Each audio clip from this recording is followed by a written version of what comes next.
Olá, gente, muito boa noite. Aos que estão assistindo a gente. Boa noite às meninas, Renata, Patrícia, Ana Paula. Primeiramente, eu quero agradecer imensamente vocês por terem aceitado participar desse convite, da gente debater um pouco aqui sobre, debater não, né, dialogar um pouco sobre o que somos nós, nossas histórias, nossas vidas, nossas vivências, e, sobretudo, nossas percepções, né, como pessoas LGBT dentro da sociedade, dentro do atual contexto político que a gente vive, que tem sido muito revelador em muitos sentidos para a gente, né, para a gente saber onde a gente está pisando. E, primeiramente, a gente vai fazer uma apresentação aqui para pessoas com deficiência, uma apresentação inclusiva. Eu sou careca, né, magro, estou usando uma camiseta branca, barba, eu tenho os olhos azuis, a sobrancelha um pouco grossa. Atrás de mim tem uma prateleira com livros, um tambor com uma bandeira LGBT em cima, uma vitrola com alguns discos e uma mesa com uma máquina de costura. Vou passar a apresentação agora para Renata, apresentação PCD.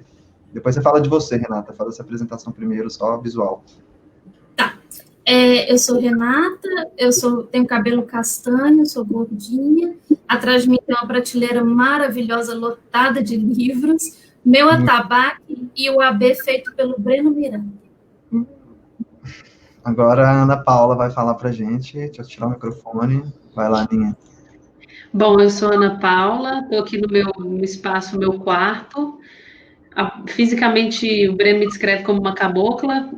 Acho que é isso mesmo, cabelão, bocão, nariz, tem um piercingzinho aqui também que eu coloquei há pouco tempo. Tem uma prateleira ali com alguns livros, umas plantinhas. É isso, estou vestindo amarelo. Axé. Agora Axé. a Paty. Vamos lá, Paty. Boa noite, galera. Tudo bem? Então, eu sou morena, tenho um rosto redondo, estou de batom vermelho, estou com a camisa do maior time de Minas, do Cruzeiro, e atrás de mim uma parede simples com as cores verde clara acima e as verde escura abaixo. É um cantinho que eu tenho aqui no meu apartamento para fazer esse tipo de trabalho, para bater esse papo. Legal, Patrícia, bem-vinda. Bem-vindo das três, né?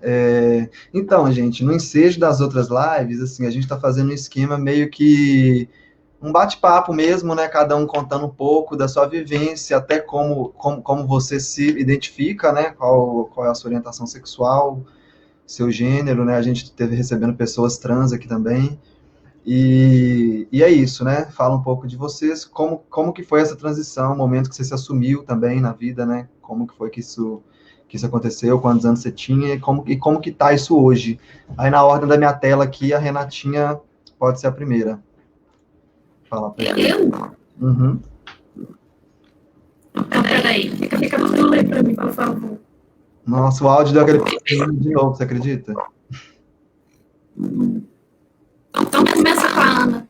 Começa com a Ana, vai lá. Deixa eu tentar arrumar. Peraí, deixa eu tirar seu microfone. Vai lá. Tá, perguntando a respeito da minha colocação, né, da minha orientação, a história pessoal.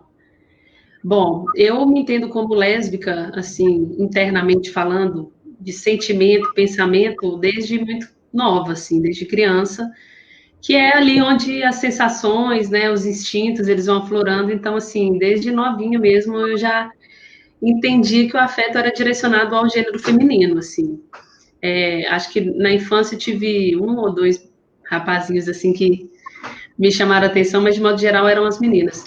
E aí, eu fui crescendo e é preciso me localizar, né? Eu nasci e cresci em Curvelo, que é uma cidade próxima daqui e é uma cidade interior, né? Que tem hoje em dia tem 80 mil habitantes, mas era um lugar, assim, dentro da escola e da sociedade de uma forma geral que não existia uma certa referência, eu não tinha alguém ou pessoas ou grupos que pudessem ser o norte, sabe? Para eu poder afirmar isso ainda mais. Então, eu fui vivendo isso de uma forma muito velada, assim, dentro de mim, não era algo que eu abria nem para os meus amigos, e com isso eu fui crescendo. Aí, chegando na fase da adolescência, também não experienciei isso da forma que o corpo desejava, e aí, como que isso vai refletindo também nos nossos inconscientes, né? Assim, na timidez, né, na autoexpressão, né? Eu sempre gostei de música, de cantar, de tocar, e nada disso tinha cor, porque eu não era eu, assim, na minha totalidade, né? Então, foi uma adolescência muito silenciada, assim. E dentro de casa também não conversava a respeito disso, a minha família, assim, não colocava essa questão também, né? Curvelo, aquela coisa, né? Cada um no seu quadrado, família tradicional, padrão, missa todo domingo, de Santo Antônio, é isso, assim. E aí, quando eu vim para Belo Horizonte estudar, com 18, 19 anos, que eu entrei e fiz alguns cursinhos, né? Inclusive, eu conheci o Adriano Bitarães, que foi quem me falou pela primeira vez da Caimão, onde é que lá eu conheci a Renata, o Breno, e tantos outros que devem estar nos assistindo aí, né? E lá, assim, dentro dessa vivência aqui num centro urbano maior, com outras pessoas falando a respeito disso, aí eu pude ir experienciando isso mais fortemente, né? E eu sempre penso que a questão dessa autoaceitação, e depois passando para o lado da militância e tudo, ela é um caminho constante, né? Ela é uma constante, assim. Primeiro você começa se entendendo e falando, ó, isso aqui eu preciso dar voz para isso. E aí depois você põe a sua voz no mundo, geralmente dentro da sua família, o que nem sempre é recebido de uma forma desejada, né? E aí gente, minha irmã tá me ligando aqui agora, desculpa. E aí, a partir disso, eu vou dando voz para isso no mundo, né? Falando para minha família, depois eu falando no meio de trabalho, depois eu falando para os meus amigos.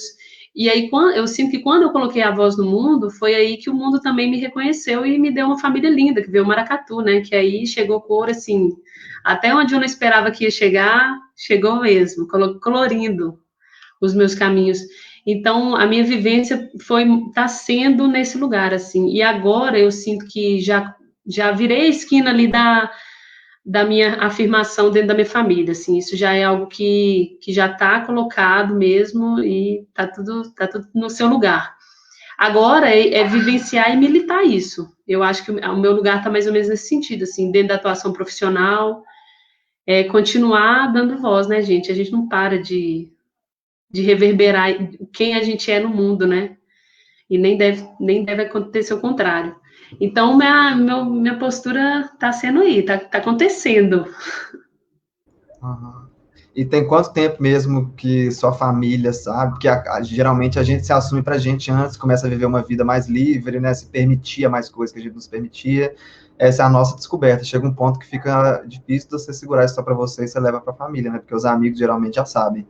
E como é que foi esse momento que você chegou na sua casa com isso, assim? Como é que foi a recepção? Como que seus pais reagiram? Sua família, então, né? Com irmãos. Como eu falei, a primeira pessoa que me ouviu falar disso lá em casa foi minha irmã mais nova, que tem 18 anos. Você vê como é que são as gerações, né? A mais nova, que teoricamente seria a mais imatura, foi a que eu tive a maior abertura para poder falar a respeito das vivências que eu já estava tendo, assim, com outras mulheres e tudo. Em 2018, a minha mãe me perguntou, ela falou, e aí, como é que é essa história? Como é que você está se relacionando no mundo e tudo? E aí eu peguei e falei, ela já imaginava que a conversa seria nesse sentido mesmo.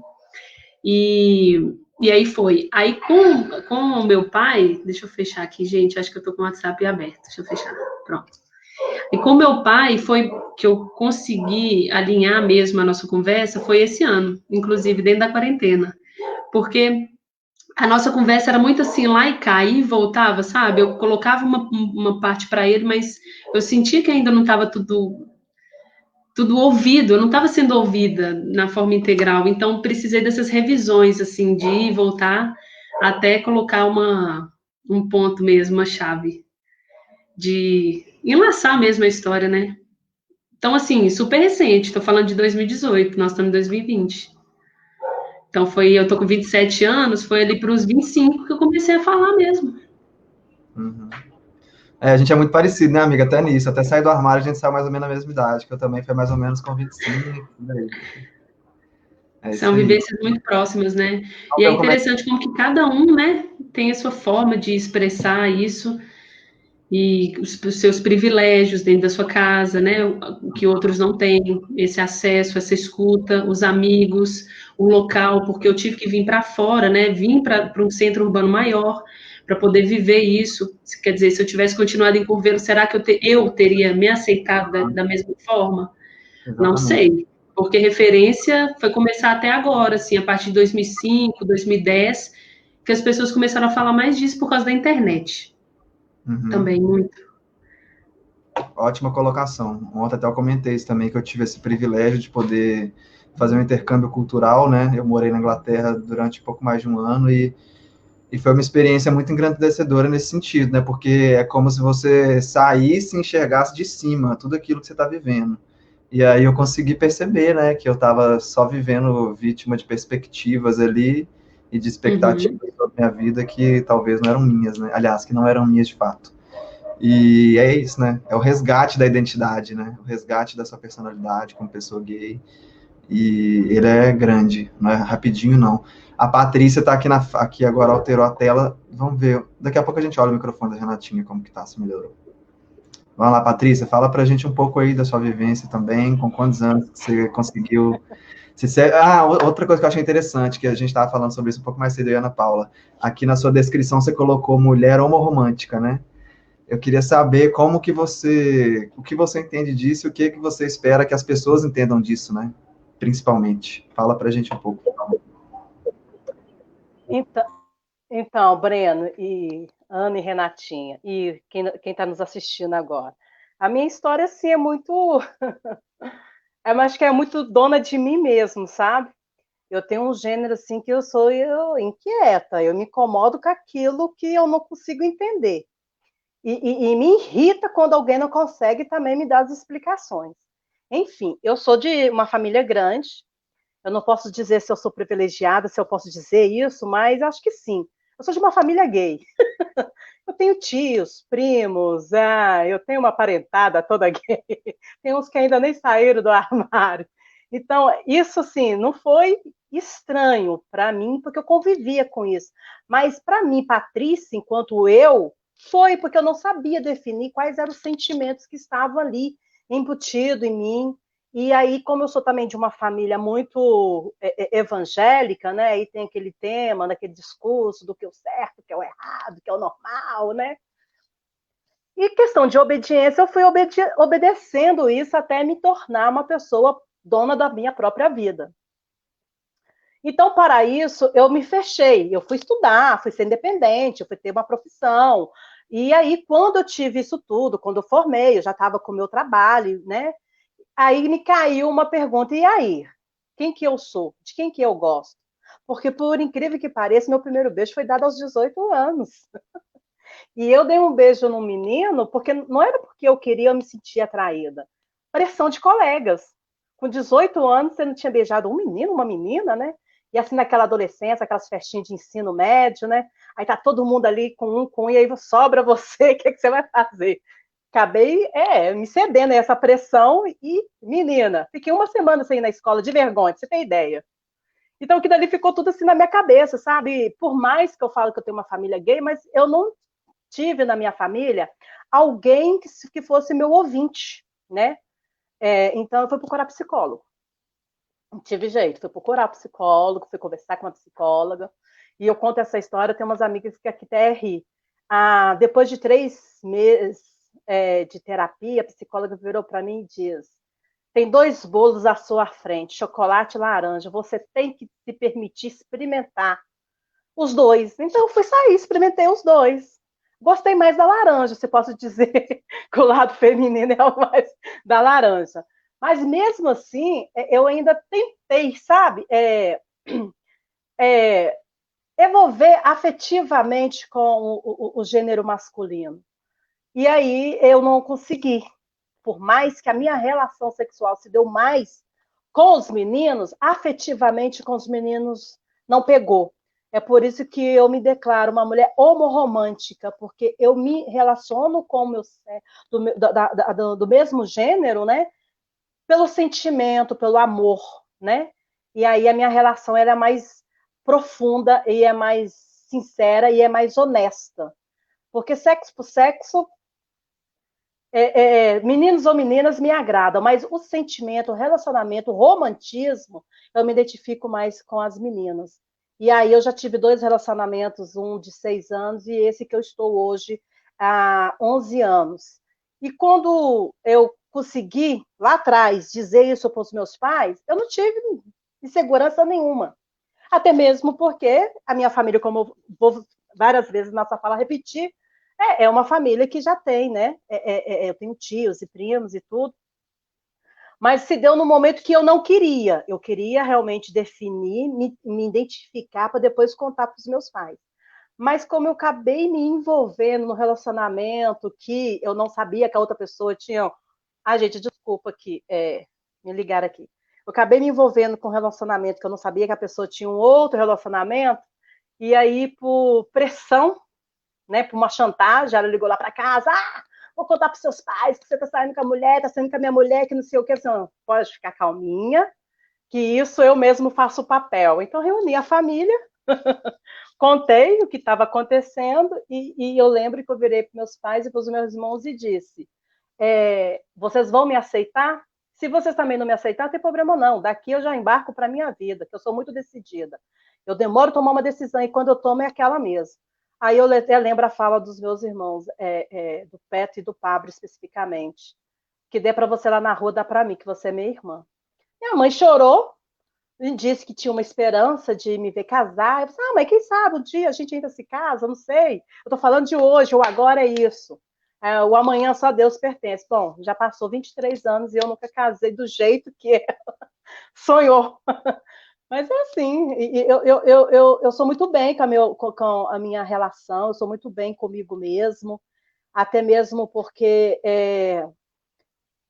eu não posso nem te dizer se um dia alguém me olhou com um olhar de desrespeito, porque eu sou uma pessoa que se coloca como uma pessoa pensativa, reflexiva, que eu não dou direito ao outro de me olhar somente como uma mulher gay, entendeu? E eu sempre tive também esse cuidado para com os meus irmãos, que a gente primeiro tem que se entender, se identificar, se reconhecer e defender a personalidade, defender o que você quer ser na vida, mas com respeito ao outro também.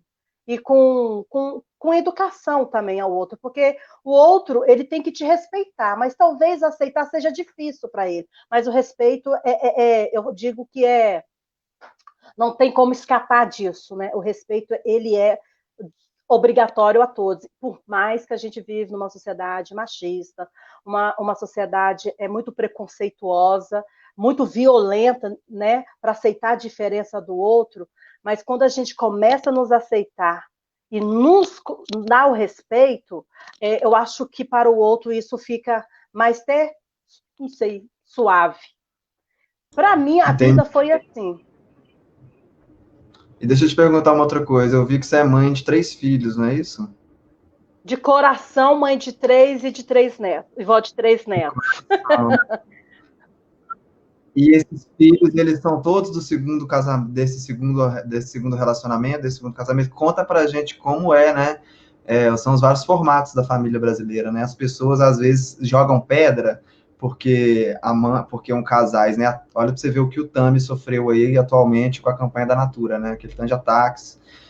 É mais porque é transexual, mas um casal, por exemplo, às vezes também em casos de só relacionamentos lésbicos, né, que não existem transexuais, ainda assim existe preconceito para falar que aquilo ali não é uma referência de família, etc, né, sendo que a gente sabe quantos pais que abandonam as mães com filho, quem cria a mãe junto com a avó, entendeu? Então esse formato de família, de ter 2 mães, ou de ter 3, 4, 5 mães, não é uma novidade pra gente, né, assim, é algo que já existe já, e as pessoas chocam quando é 2 pessoas que têm uma orientação sexual diferente. Vocês já sofreram algum tipo de preconceito em função disso, de estar ali se apresentarem como mães dos filhos, né? Escola, nesse dia a dia mesmo, essa rotina, né?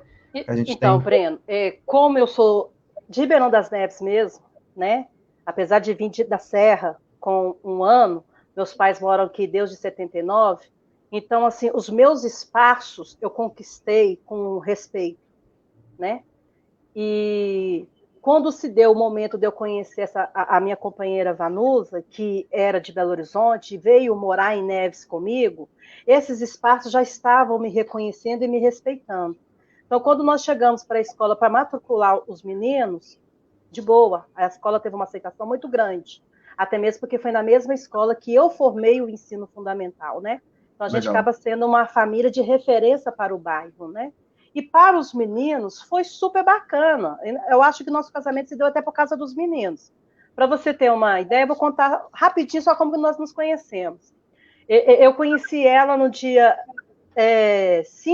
no dia 27 de novembro de 2007. Foi um aniversário de uma amiga que nós tínhamos em comum, até então a gente não sabia. E quem abre a porta, né, o portão desse local da festa, para mim, é o filho dela, caçula. E vira para mim e fala, minha mãe está lá no fundo. Eu nem conhecia a mãe dele. Minha mãe está lá no fundo, vai lá que está todo mundo lá. Eu acho que foi até ele que abriu a porta para o nosso relacionamento. Aí daí até hoje nós estamos aí 13 anos, né, juntos, mas o casamento 11 anos. E nem eles na escola também nunca, ou pelo menos nunca nos trouxe ou se sofreram algum preconceito por causa disso, porque a mãe deles também já tinha, né, convivido com uma outra companheira. Então, para eles era tranquilo e como eu disse, aqui esses espaços públicos e aonde eles começaram a circular, já me conheciam, já me respeitavam, e até hoje. Eles me têm como uma referência, eles até brincam, meu pai, assim, pai não, que eu sou mulher, pode ser a segunda mãe, e eles se apresentam, eu tenho duas mães, uma loira e uma morena. Olha que legal. Agora, as netas eu não deixo chamar de avó, não, as netas é tia. Tá muito nova mesmo para ser avó, assim que é bom. Na hora que já vai as netas, já vai estar tudo do seu tamanho, você vai estar novinha ainda. Bom demais. Renatinha, agora você, querida, fala pra gente. Oi, funcionou aí o microfone? Tá ruim do mesmo jeito, mas fala pra gente ver um pouquinho se vai dar para ouvir. Vou tentar com Qualquer coisa eu vou refazer a live, e a gente desliga, entra de novo, quem está assistindo aí, conecta de novo rapidinho, só para a gente arrumar o microfone da Renata. Melhorou? Não melhorou não, mas... Melhorou. Não melhorou não, mas vamos fazer isso, não tem problema nenhum, eu vou encerrar aqui, gente, rapidinho, tá? A Renata Breno, só um adendo. Fala. Sabe o que eu acho que talvez possa ter acontecido isso? Esse liga de microfone, porque ela entrou ok. Não sei. Você fala os outros. Mas vamos lá. Tem uma pessoa falando que tá tremido. Na hora que ele vai... Isso, Nesse liga e desliga de microfone, porque ela entrou e o microfone dela estava ok. Desligou, depois quando voltou... Esses dias todos eu ainda não tinha detectado esse tipo de problema aqui. Mas aí nós vamos sair e entrar de novo. Gente, aguarda rapidinho, gente. Só um minutinho, tá? Um minutinho a gente tá de volta. Axé.